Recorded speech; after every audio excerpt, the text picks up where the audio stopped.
আমার যে সকল ভাইয়েরা আমাকে আওয়ামী লীগের দালাল বলো, আমি সত্য কথা বলি দেখা আমি তাদেরকে বা তাদের উদ্দেশ্যে আজকে কিছু কথা বলি। শোনো, বাংলাদেশে তোমাদের মতো মানুষের দিয়া বাংলাদেশের কোনো উপকারে আসে নাই।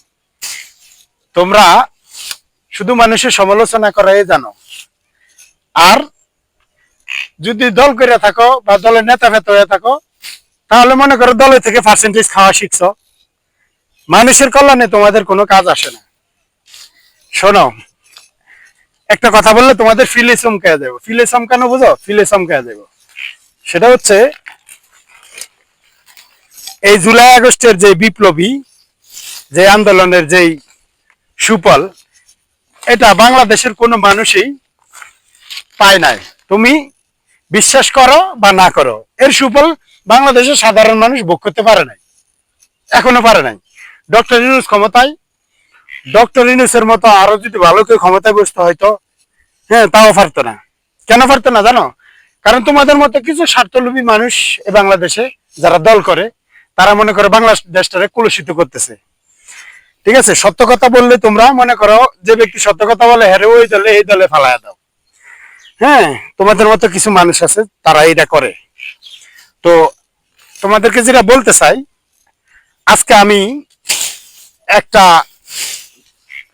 তালিকা জোগাড় করছি।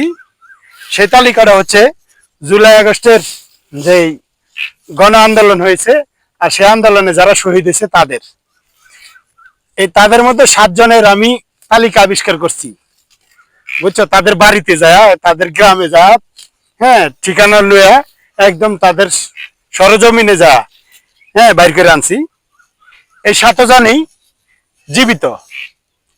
তাদেরকে দেখানো হয়েছে যে তারা শহীদ হয়েছে, কিন্তু 7 জনই জীবিত। আমার কাছে ডকুমেন্টস আছে। সবচেয়ে বড় বিষয় হলো, একজন লোক, এই 7 জনের মধ্যে একজন তোমার 5 বার আদালতের দ্বারস্থ হয়েছে।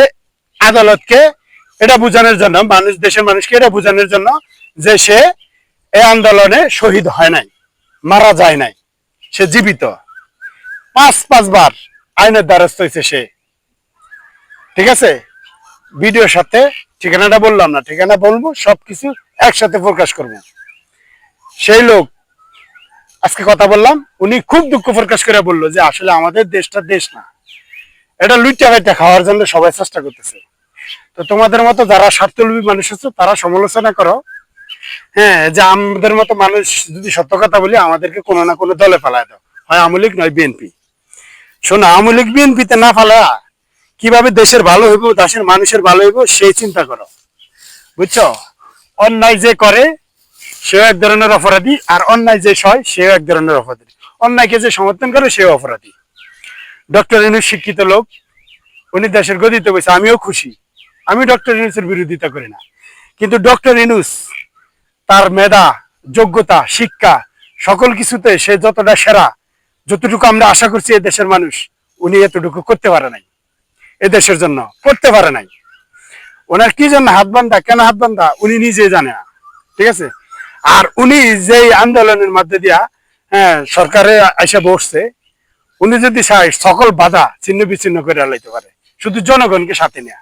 কিন্তু উনি লোভে ফিরে গেছে গা, এটা হলো সত্য কথা। উনি লোভে ফিরে গেছে, ক্ষমতার লোভ। ঠিক আছে, ওনাকে অন্ধ করে বলাইছে। তো একটা কথা বলবো, উনি যদি সত্যিকারের মানুষ হইতেন আর সত্যিকারের দেশপ্রেমিক হইতেন, উনি এই দেশটারে এই 8 মাসে 8,000 বছরের উন্নত করে লাইতে পারতো, কিন্তু করে নাই। ঠিক আছে।